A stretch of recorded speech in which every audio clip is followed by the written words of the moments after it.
Welcome to சலோஸ் update. இந்த வீடியோவில் நம்ம எதை பற்றி பார்க்க போகிறோம்னா, பாரம்பரிய முறையில் நம்ம எள்ளுருண்டை செய்ய போகிறோம்.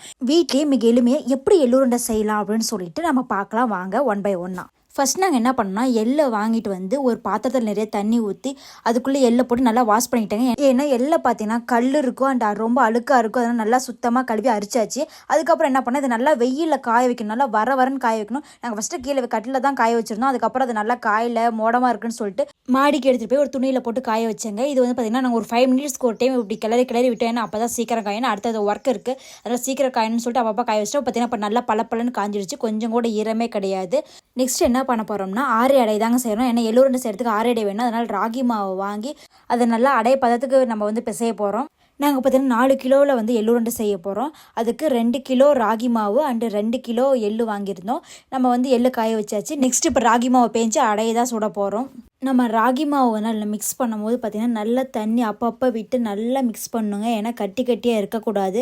அதனால் நாங்கள் மாவை கொஞ்சம் கொஞ்சமாக போட்டு தண்ணி ஆட் பண்ணி அதுக்கப்புறம் கட்டியெல்லாம் பிசைஞ்சதுக்கப்புறம் மறுபடியும் இன்னும் கொஞ்சம் மாவு ஆட் பண்ணி மறுபடியும் தண்ணி ஊற்றி மிக்ஸ் பண்ணிகிட்டு இருந்தோம். இப்படி தாங்க நாங்கள் வந்து ஒரு 2 கிலோ மாவு கொஞ்சம் கொஞ்சமாக தான் மிக்ஸ் பண்ணுவோம். நீங்களும் அப்படியே மிக்ஸ் பண்ணுங்கள். ஏன்னா கட்டி வந்துச்சுன்னா அதுக்கப்புறம் நம்ம வந்து அடையை கரெக்டாக சுட முடியாது. அதுக்கப்புறம் அடைய வேகலைன்னா எள்ளுருண்டையும் நமக்கு சரியாக வராது. நாங்கள் பார்த்திங்கன்னா 500 கிராம் பாக்கெட் தான் 4 வாங்கினோம். அதனால் வந்து பார்த்திங்கன்னா கொஞ்சம் கொஞ்சமாக தான் நாங்கள் மிக்ஸ் பண்ணோம். இதுதான் பார்த்திங்கன்னா 3வது பாக்கெட்டு. இப்படி நீங்களும் கொஞ்சம் கொஞ்சமாகவே ஆட் பண்ணுங்கள். இந்த அளவு வந்து மிக்ஸ் பண்ணிங்கன்னா சரியாக போகும் உங்களுக்கு. மாவோட கன்சிஸ்டன்சி பார்த்திங்கன்னா மாவு நம்ம எடுத்து இப்படி உதிரும் போது உதிர்ந்து போகணுங்க. இந்த அளவு இருந்தால் மட்டும்தான் நான் ஆறேடி சுடும் போது நல்லா வருங்க. இப்படி நம்ம மாவை எடுத்து உருண்டை பிடிக்கும் போது நல்லா கெட்டியாக இருக்கணுங்க. இப்படி உருண்டை பிடிச்சி தட்டி இப்போ நம்ம நல்லா ஆரி மாவு பிசைஞ்சு வச்சாச்சு. அது கொஞ்சம் நேரம் ஊறட்டும். அதுக்குள்ளே நம்ம என்ன பண்ண போகிறோம்னா, நம்ம காய வச்சோம்லங்க நல்லா வரன்னு காய வச்ச எள்ளு எடுத்துகிட்டு போய் நம்ம வானலில் போட்டு நல்லா வறுக்க போகிறோம். 1/2 மணி நேரம் வெயில் காய வச்சாச்சு. இப்போ பார்த்திங்கன்னா வறுத்துட்ருக்கோம். வறுக்கும்போது பார்த்திங்கன்னா உங்களுக்கு சவுண்ட் நல்லா வெடிக்கிற மாதிரி கேட்கும். இந்த பதத்துக்கு நல்லா வறுக்கணும். ஒரு 5 நிமிஷம் இதே மாதிரி வறுக்கணுங்க. வந்து நம்ம 2 கிலோ எள்ளு வாங்கியிருக்கோம். 2 கிலோ எள்ளுங்கிறதுனால வந்து விட்டு ஒரு 5-6 டைம் வந்து இது மாதிரி கொஞ்சம் கொஞ்சமாக வணக்கணும். இதே வானல் வந்து நம்ம பெரிய பேனாக இருந்திருந்தால் ஒட்டுக்காக கூட 2 பிட்டாக வறுத்துக்கலாம். இப்போ சின்ன வானலுங்கிறதுனால வந்து கொஞ்சம் கொஞ்சமாக ஒரு 5-6 டைம் நம்ம வறுக்க போகிறோம். இது வந்து பார்த்திங்கன்னா காய வச்ச எள்ளு இந்த மாதிரி இருக்குது. இது பார்த்திங்கன்னா அப்படியே நம்ம வானலில் வந்து வறுத்தது நல்லா சூடாக கொஞ்சம் கலர் எப்படி இருக்குது பாருங்கள். இந்த பதத்துக்கு வரணும். 2க்கும் வித்தியாசம் வரணும். 2 கிலோ எள்ளுக்கு 2 கிலோ ஆரி மாவு வாங்கியிருக்கோம். ஆரி மாவு இந்த பதத்துக்கு பார்த்திங்கன்னா கொஞ்சம் கொஞ்சமாக தண்ணி ஊற்றி இப்படி பேஞ்சு வச்சாச்சு. 15 மினிட்ஸ் ஊறினா கூட போதும். அதுக்கப்புறம் நல்லா மாவு மாதிரி நல்லா உருண்டை பிடிச்சி சப்பாத்தி மாதிரி 2 பக்கம் போட்டு எடுத்தால் 6 அடை ரெடி ஆகிடும். வாங்க செய்யலாம். எள்ளுருண்டை செய்யறதுக்கு 2 கிலோ எள்ளு எடுத்தாச்சு. அதே மாதிரி ராகி மாவும் 2 கிலோ அண்டு நம்ம வந்து வெல்லமும் 2 கிலோ, 3மே பார்த்திங்கன்னா 2 கிலோவில் வாங்கியிருக்கோம். வேர்க்கடலை வந்து வேணும்னா போட்டுக்கலாம். அப்படி போடுற மாதிரி இருந்தால் பார்த்திங்கன்னா ஒரு 1/4 கிலோ மட்டும் போட்டால் போதும். இதில் பார்த்திங்கன்னா இப்போ 4வது ரவுண்டாக வணக்கி விட்டுருக்கோம். இன்னும் ஒரு பிட்டு வணக்கினா சரியாக போயிடும். இது பார்த்திங்கன்னா இவ்வளோ வணக்கி இருக்குது. இன்னும் ஒரு பிட்டு வணக்கினா சரியாக போயிடும்.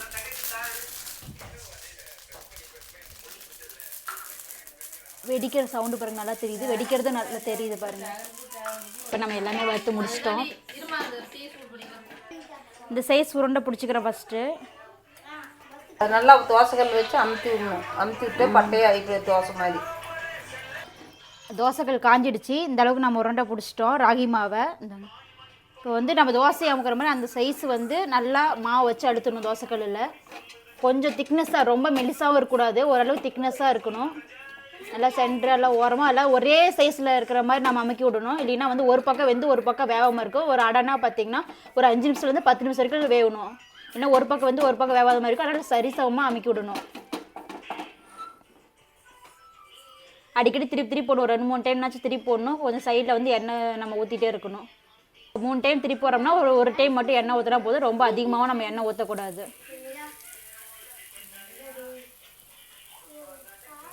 இந்த அளவு எண்ணெய் ஊற்றினா போதும்.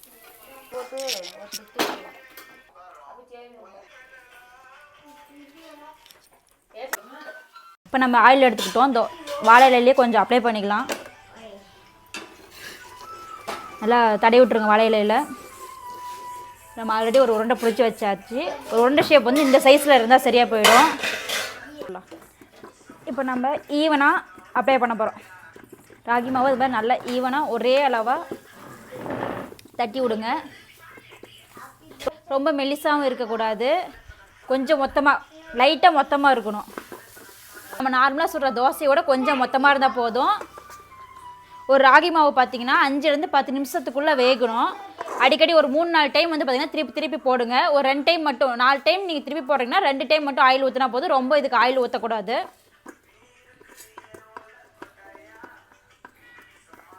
கடைசியாக நீங்கள் வந்து வெந்துருச்சுங்கிற போது கொஞ்சம் புட்டு பாருங்கள். மாவு புட்டு பார்க்கும்போது பார்த்தீங்கன்னா உள்ளே வந்து மாவாக இருக்கக்கூடாது, நல்லா வெந்த பதத்தில் இருக்கணும். அப்படி மாவாக வந்துச்சுன்னா மறுபடியும் நீங்கள் தோசைக்கல்லில் போட்டு ஒரு 2 திருப்புங்க. இப்போ கம்மி. இப்போ பாருங்கள், இந்த அளவுக்கு நான் வந்து எல்லாமே ஈவனாக அப்ளை பண்ணிட்டேன். இந்த அளவு மொத்தமாக இருக்கணும். நம்ம எதுக்காக அப்போ ஆயில் ஊற்றணும் பார்த்தீங்கன்னா, இப்போ நம்ம தோசைக்கல்ல இப்படி போடும் போது இது பாருங்கள் அழகாக அப்படி வருதா, அதுக்காக தான் நம்ம வந்து ஆயில் வந்து ஃபஸ்ட்டு அப்ளை பண்ணது. நம்ம ஈஸியாக எடுத்து அப்படியே தோசைக்கல்ல கமுத்திட்டோம்னா ஒரு வேலை முடிஞ்சிடும். 5-6 உருண்டை இருக்குது. இதே மாதிரியே நம்ம எல்லாமே வந்து தட்டி போட போகிறோம். அது மெல்லிசா தான் இருக்குது.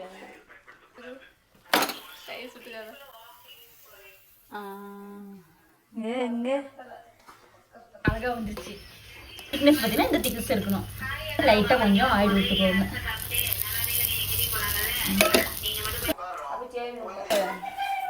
மாவு கரைச்சி ஆனால் நல்லா டேஸ்ட்டாக இருக்குங்க. பார்த்தீங்கன்னா உள்ளே கொஞ்சம் வேகலை, அதனால் மறுபடியும் போட்டிருக்கோம். இப்படி நம்ம வந்து இப்படி மாவு அப்படி உடச்சி பார்க்கும்போது உள்ளே வந்து மாவு வேகாத மாதிரி தெரியக்கூடாது. அப்படி தெரிஞ்சுன்னா மறுபடியும் நம்ம தோசைக்கல்ல போட்டு தான் எடுக்கணும். இப்போ பார்த்தீங்கன்னா இப்போ வெந்துடுச்சு. நல்லா மாவு வேகணும். அப்போ தான் ஒரு 2-3 நாள் கூட வச்சு நம்ம சாப்பிட்லாம். இப்படி தான் ஒவ்வொரு அடையாக நாங்கள் சுட்டுட்டு இருந்தோம். இதெல்லாம் பார்த்தீங்கன்னா பிடிச்சி வச்ச உருண்டைகள். இதே மாதிரி தான் நாங்கள் எல்லா அடையுமே சுட்டுட்டு இருந்தாங்க. இது பார்த்தீங்கன்னா 2 தோசைகள் யூஸ் பண்ணோம். ஏன்னா அப்போ தான் டக்குன்னு வேலை முடியும்னு சொல்லிட்டு 2 அடுப்பில் வச்சு யூஸ் பண்ணிட்டு இருந்தோம். இதை வந்து நாங்கள் ஏற்கனவே சுட்டு வச்ச 6 அடை. இந்த 6 அடை சுடுறதுக்கு மட்டும் தான் கொஞ்சம் லேட் ஆகும். அதுக்கப்புறம்லாம் வேலை டக்குன்னு முடிஞ்சிடும். இதுதான் பார்த்தீங்கன்னா நம்ம வறுத்த நெல். இந்த வறுத்த நெல்லை இப்போ நம்ம வந்து ஜாரில் போட்டு அரைக்க போகிறோம். அள்ளிக்கலாம் கொஞ்சமாக எடுத்து ஜாரில் போட்டுக்கலாம். மூடி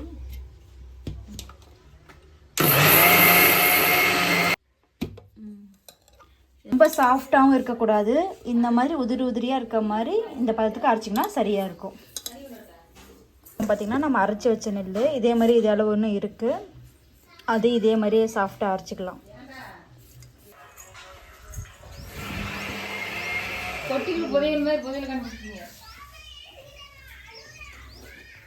ஒரு சுட்டு பாரு, நல்லா ஒரு 2-3 மட்டும் போட்டு பாரு. இல்லைன்னா நம்ம உரலையே போட்டுட்டு ஆரி அடையாக எடுத்து போகிறோம்.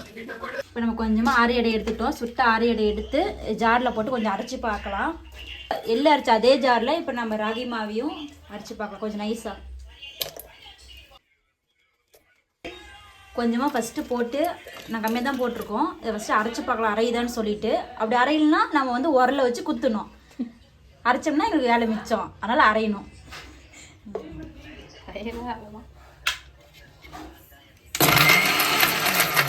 அடை ரொம்ப மொத்தமாக இருக்கலாம், அரையாதுன்னு நினச்சோம். ஓரளவுக்கு அரைஞ்சிச்சிங்க. சரின்னு சொல்லிட்டு இன்னும் கொஞ்சம் அடையை போட்டு அரைச்சி பார்த்தோம் எப்படி அரையுதுன்னு சொல்லிட்டு. இப்போது 400 கிராம் வேர்க்கடலை எடுத்து வறுத்துட்ருக்கோங்க. இது பார்த்திங்கன்னா நம்ம 2 விதமான எள்ளு உருண்டை செய்ய போகிறோம். ஃபர்ஸ்ட் ஒன்று பார்த்திங்கன்னா எள்ளு, 6 அடை, வெல்லம் இதெல்லாம் கலந்த மாதிரி ஒரு எள்ளு உருண்டையும். இன்னொன்று என்ன பார்த்திங்கன்னா இந்த எள்ளு உருண்டை இதெல்லாம் செஞ்சதுக்கு அப்புறம் கடலக்கொட்டையை தனியாக அரைச்சி அதுக்கப்புறம் இந்த எள்ளு மாவோட நம்ம மிக்ஸ் பண்ணோம்னா கடலக்கொட்டை வேர்க்கடலை ரெடி ஆகிடும். இதோட ஃப்ளேவர் பார்த்திங்கன்னா வேறு மாதிரி இருக்கும், அதோட ஃப்ளேவர் வேறு மாதிரி இருக்கும். இது என்னென்னு பார்த்தீங்கன்னா நம்ம வறுத்து எள்ளு அரைச்சோம் இல்லைங்க, அந்த எள்ளுங்க அதை எடுத்துக்கலாம். இது பார்த்தீங்கன்னா நல்லா அரைச்சாச்சு. இந்த மாதிரி கொஞ்சம் மரன்னு இருக்கிற மாதிரி அரைச்சி எடுத்துக்கோங்க நீங்களும். அடுத்தது இது என்னென்னா நம்ம வந்து ஆரி அடையை நல்லா மிக்சியில் போட்டு அரைச்சிங்களா அதுதாங்க. ஆனால் இது நல்லா சாஃப்டாக அரையில. அப்படி நல்லா சாஃப்டாக அரைஞ்சிருச்சுன்னா நம்ம அப்படியே கையாலே மிக்ஸ் பண்ணியிருக்கலாம். இது அறியாத பட்சத்தில் நம்ம என்ன பண்ண போகிறோம்னா உரலை தான் போட்டு குத்தி ஆகணும். மிக்சியில் போட்டு அரைச்சிங்க ஆனால் பார்த்தீங்கன்னா சரியாக வரல. அதனால் என்ன பண்ண போகிறோம், வீட்லேயே உரல் இருக்குது. அந்த உரலில் வந்து நம்ம உலக்கி வச்சு குத்தி அதிலேயே கொஞ்சம் நல்லா சாஃப்டாக அரைச்சிக்கலாம். அது அரைக்கும் போது பார்த்தீங்கன்னா நம்ம ராகி அடைய சுட்டோம் இல்லைங்க, அந்த அடையும் அதுக்கப்புறம் வெல்லம் ரெண்டையும் போட்டு இந்த உரல்ல நல்லா உலக்கி வச்சு குத்துமோ அதிலே நல்லா அரைஞ்சிக்கும். மிக்சியில் போட்டு அரைது நல்லா அரையவே இல்லை. அது ரொம்ப நேரம் அரைச்சாலுமே சரியாக அரையில. அதனால் நம்ம வந்து உரலே பண்ண போகிறோம். உரலை எப்படி பண்ணுறோன்னு சொல்லிட்டு பார்க்கலாம். உரலே நம்ம உலக்கி போய் எடுத்துகிட்டு வரலாம். பார்த்திங்கன்னா நல்லா உரலை க்ளீன் பண்ணி வச்சாச்சு, சுத்தமாக இருக்குது பாருங்கள். 2 கிலோ எள்ளுக்கு 2 கிலோ வெல்லம் வாங்கியிருக்கோம். அந்த வெள்ளத்தை வந்து மாதிரி நைஸாக வந்து அரைச்சிக்கலாம். இது இந்த அளவுக்கு கட்டியாக இருந்தால் கூட ஓகே. நம்ம அதுக்கப்புறம் உரலை போட்டு அடிக்கிறோம்ல, அப்போ சரியாக போயிடும். அடுத்து நம்ம தோசைகளை சுட்டு ஆரிய அடைய சின்ன சின்னதாக அப்படியே உடச்சி நம்ம உரலில் போட்டு குத்த போகிறாங்க. இப்போ எங்கள் மாமியார் பார்த்தீங்கன்னா உலக்கையை வச்சு குத்திட்டு இருக்காங்க. ஏன்னா அவங்களால மட்டும்தான் அதை குத்த முடியும். இங்கே யாராலையுமே வந்து அந்த பவர்ஃபுல்லெல்லாம் குத்தி அந்த ஆரிய அடையை தூள் தூளாக உடைக்க முடியல. இது வந்து இவங்க அந்த காலத்துலேருந்து வேலை செஞ்சதுனால அவங்களுக்கு கொஞ்சம் ஈஸி. இப்போவே கொஞ்ச நேரத்துலேயே குத்தி குத்தி பார்த்திங்கன்னா அந்த ஆரிய அடையெல்லாம் அப்படியே உடச்சி எடுத்துட்டாங்க. இன்னும் கொஞ்ச நேரம் இருந்தால் போதும். அதுக்கப்புறம் நம்ம இதோட சேர்த்து எள்ளையும் அதுக்கப்புறம் வந்து வெல்லத்தையும் ஆட் பண்ணி மறுபடியும் வந்து இது எல்லாத்தையுமே கலக்கி குத்த போகிறோம். நம்ம ஆரியடை போட்ட உடனே வந்து நம்ம எள்ளையும் வெல்லத்தையும் போடக்கூடாதுங்க. ஓரளவு அந்த ஆரியடையை நல்லா குத்தி எடுத்து அது கொஞ்சம் தூள் தூளாக ஆகணும். அதுக்கப்புறம் நம்ம எள்ளையும் வெள்ளையும் போட்டால் தான் கொஞ்சம் ஈஸியாக இருக்கும். இல்லைன்னா அதுக்கப்புறம் குத்துறதுக்கு ரொம்ப ரொம்ப கஷ்டமாக இருக்குங்க. அதேமாரி கொஞ்சம் நேரம் கழித்து நாங்கள் அரைச்சி எல்லாம் அதுக்குள்ளே ஆட் பண்ணோம். ஆட் பண்ணி கொஞ்சம் நேரம் வந்து பார்த்திங்கன்னா ரெண்டுமே மிக்ஸ் பண்ணி அப்படியே உலக்கையெல்லாம் குத்திட்டு இருந்தாங்க.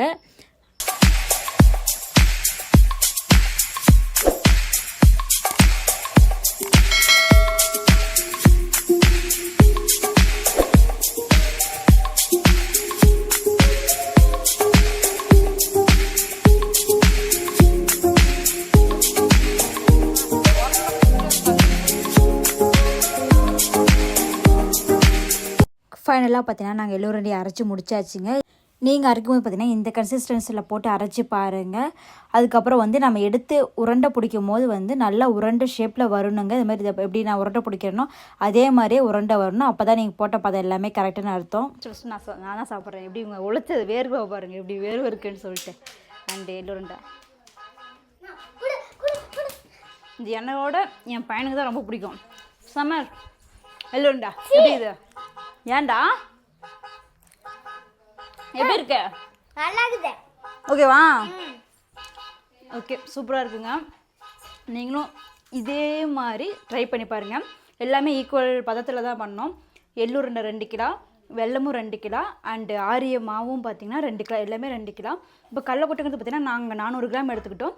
ஏன்னா இதில் வந்து மிக்ஸ் பண்ண போகிறது கிடையாது. உங்களுக்கு அந்த கடலக்கொட்டை டேஸ்ட் வேணுங்கிறீங்க வந்து கொஞ்சமாக இதெல்லாம் அரைச்சி முடிச்சுட்டு கடலக்கொட்டை தனியாக அரைச்சி ரெண்டையும் மிக்ஸ் பண்ணி அது கொஞ்சமாக உருண்டை பிடிச்சி சாப்பிடுங்க. அந்த டேஸ்ட் அந்த ஃப்ளேவர் பிடிக்காதவங்க நீங்கள் நார்மலாக இது மட்டும் அரைச்சிருக்கீங்களா அதெல்லாம் சாப்பிட்டு பாருங்கள் எப்படி இருக்குன்னு சொல்லிட்டு. நாங்கள் 2 விதமாகவும் கடலக்கொட்டை மாவு அரைச்சது பார்த்திங்கன்னா ஒரு 5-6 உருண்டை மட்டும் தான் பிடிக்க போகிறோம். மிச்சம் எல்லா உருண்டையுமே பார்த்திங்கன்னா நார்மலாக கடலக்கொட்டை போடாமல் வெல்லம், எள், ஆரிய அடை இது மட்டும்தான் போட்டு நாங்கள் பண்ணது தான் மிச்சம் எல்லா உருண்டையுமே.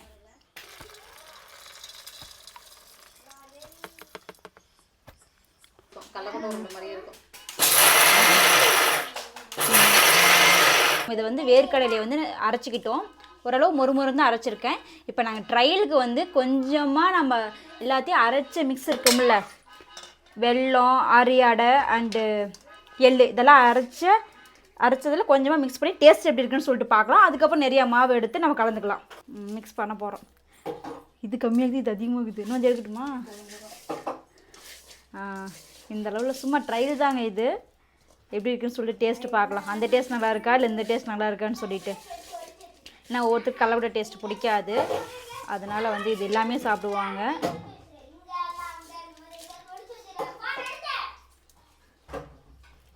அவ்வளோ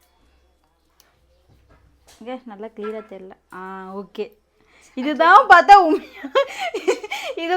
உண்மையாக எள்ளுருண்டை மாதிரி தெரியுது ஆக்சுவலி. ஓகே, இதுதான் வந்து எள்ளுருண்டை. இதுதான் கடலக்கொட்டை எள்ளுருண்டை. இதை ஃபஸ்ட்டு அதையும் நான் தான் ஃபஸ்ட்டு டேஸ்ட் பண்ணேன். இதையும் நான் தான் ஃபஸ்ட்டு டேஸ்ட் பண்ண போகிறேன். வாங்க பார்க்கலாம். இப்போ இந்த கடலக்கொட்டை எள்ளுருண்டையும் சாப்பிட்டு பார்க்கலாம். அதுவும் செஞ்சுட்டாங்களா? இது நல்லா தாங்க இருக்கு. ட்ரையல் தான் பார்த்தோம். ஆனால் இது சூப்பராக தான் இருக்குது. அது பார்த்திங்கன்னா ஃபுல்லாக அந்த எள்ளோட டேஸ்ட் இருந்துச்சு. இந்த கடலக்கொட்டையோட டேஸ்ட்டும் சேர்ந்து வருது. ரெண்டும் நல்லா தான் இருக்குது. நெக்ஸ்ட்டு பார்த்திங்கன்னா அடுத்தது மறுபடியும் வந்து நாங்கள் உரலில் போட்டு குத்தி எடுத்த எள்ளுருண்டைங்க. இதை கொண்டு போய் வச்சுட்டு மறுபடியும் இன்னொரு ரவுண்டு போயிட்டுருக்கு. அந்த ரவுண்டு போய் பார்க்கலாம். இது வந்து நம்ம அரைச்சி வச்ச எள் இருக்குது, வெல்லம் இருக்குது, எல்லாத்தையும் போட்டு மிக்ஸ் பண்ண போகிறோம். போச்சு. இல்லைங்க இல்லை வரல. கை எடுத்து போடலாமா? தெளிவா அவ்வளோதான் இடிச்சாச்சு. இப்போ எடுக்க போகிறேன். நான் எடுக்கணும்.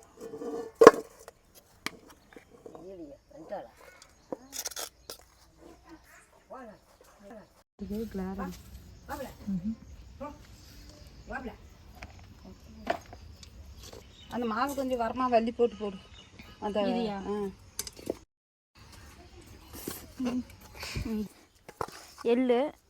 எள்ளு நம்ம அரைச்ச எள்ளை வந்து ஒரு 1/2 கப் போட்டுக்கலாம். அதுக்கப்புறம் இது ஆரி அடை பார்த்தீங்கன்னா ஒரு 2 கப்பு போடலாம்.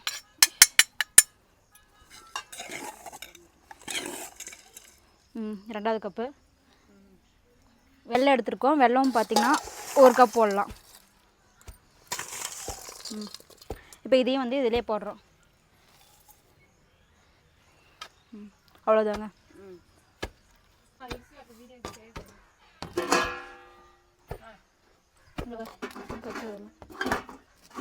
எல்லாம் போட்டாச்சு. நம்ம உலக்கை வச்சு இப்போ குத்தலாம். நான் இப்போ தான் ஃபஸ்ட் டைம் உலக்கையில் வந்து உரல குத்துறேங்க. ஆனால் வந்து எனக்குலாம் தெரியாது, கொஞ்சம் டெஸ்ட் பண்ணிக்கோங்க. ஆனால் ஓரளவுக்கு என்னால் முடிஞ்ச அளவுக்கு நான் ட்ரை பண்ணேன்.